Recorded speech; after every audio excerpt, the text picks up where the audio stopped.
بسم اللہ الرحمن الرحیم۔ السلام علیکم۔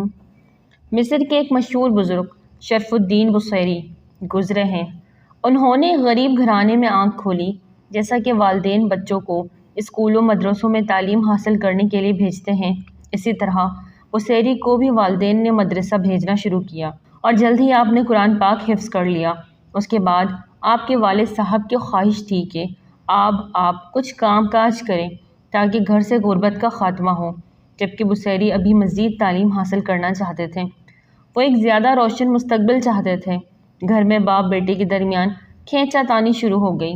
آخرکار بصیری نے اپنی والدہ کو اپنے ساتھ ملا کے والد سے مزید پڑھنے کی اجازت لے لی۔ اس کے بعد آپ نے تجوید، فقہ اور باقی ضروری مضامین کو پڑھا اور بچوں کو پڑھانا شروع کر دیا۔ اس وقت تک آپ ایک دنیا دار شخص تھے اور مادی کامیابی کو ترجیح دیتے تھے۔ آپ غربت سے نجات حاصل کرنا چاہتے تھے۔ شاعری کا وصف آپ کو اللہ کی طرف سے ودیعت کیا گیا تھا۔ اب آپ بادشاہوں کی شان میں قصیدے بھی لکھتے تھے اور نئی شعراء کی اصلاح بھی کیا کرتے تھے۔ درس و تدریس سے بھی منسلک تھے۔ ایک دن آپ گھر سے باہر کہیں جا رہے تھے جب ایک شخص نے آپ کو روک کے آپ سے پوچھا، کبھی محمد صلی اللہ علیہ وسلم کی بھی زیارت ہوئی؟ اس شخص کا یہ سوال کرنا امام بصیری کی زندگی کو بدلنے کا سبب بن گیا۔ اب امام بصیری نے آپ صلی اللہ علیہ وسلم کی حیات طیبہ کو باغور مطالعہ شروع کر دیا۔ آپ جو مطالعہ کرتے جا رہے تھے، آپ کے دل میں آپ صلی اللہ علیہ وسلم کی محبت بڑھتی جا رہی تھی۔ جو وقت گزر رہا تھا، آپ کے دل میں نبی آخر الزمان محمد صلی اللہ علیہ وسلم کی عشق کی تڑپ بڑھتی جا رہی تھی۔ اس دوران میں انہیں فالج کا حملہ ہوا اور یہ صاحب فراش ہو گئے۔ اسی حالت میں 15 سال گزر گئے۔ وہ بادشاہ جن کے قصیدے امام بصیری لکھتے تھے، انہوں نے پلٹ کے نہ پوچھا۔ آپ بہت دل گرفتگی کے عالم میں ایک رات لیٹے ہوئے تھے جب آپ نے سوچا کہ زندگی بھر دنیا کے بادشاہوں کے قصیدے لکھے، آج کیوں نہ ان کا قصیدہ لکھوں جن کے سامنے ان بادشاہوں کی کوئی اوقات نہیں۔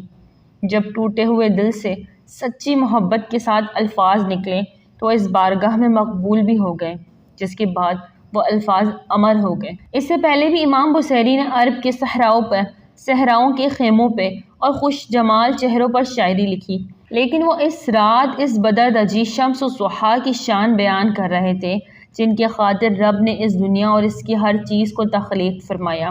میرا ایمان یہ ہے کہ یہ کلام بھی رب کی ہی دین ہے اور وہی رب ہی اس انسان پہ اترتا ہے۔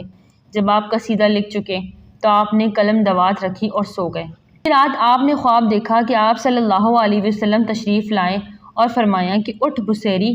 امام بصیری نے کہا، میں 1000 جانوں سے قربان، لیکن کیسے اٹھوں، کیونکہ وہ فالج زدہ تھے اور اٹھنے سے قاصر تھے۔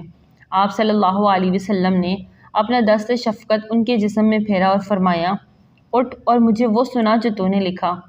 امام بصیری اٹھ بیٹھے اور جھوم کے سنا رہے تھے، مولایا صلی وسلم دائماً ابدا۔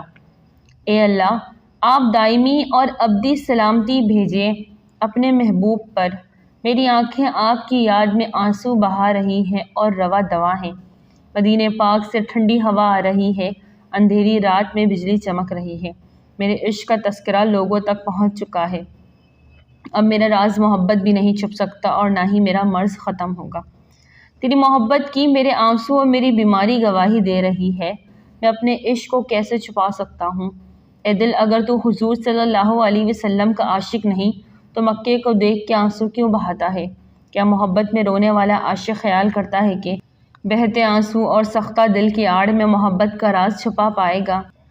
تیری آنکھوں کو کیا ہوا کہ تو انہیں آنسو روکنے کے لیے کہتا ہے اور یہ بہائے جا رہی ہے؟ تیرے دل کو کیا ہوگا کہ سنبھلنے کی بجائے مزید غمناک ہو رہا ہے؟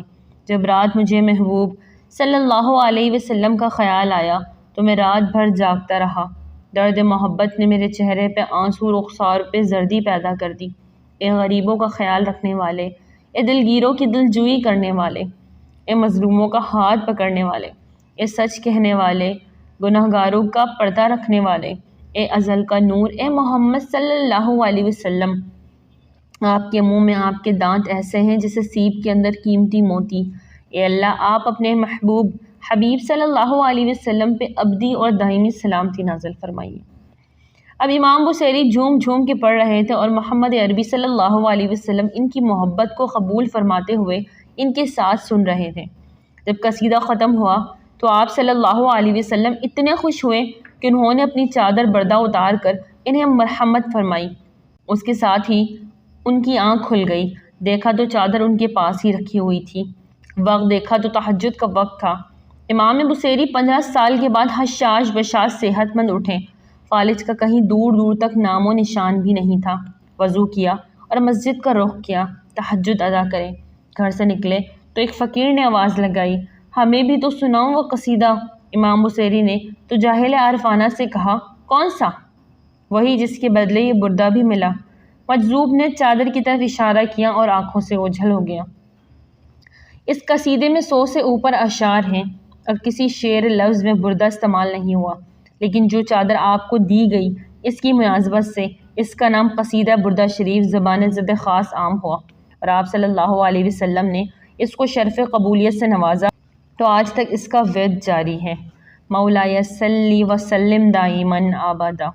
ناظرین، ویڈیو اچھی لگی تو لائک کر دیں، چینل کو سبسکرائب کر دیں اور دعا میں یاد رکھیں۔ السلام علیکم۔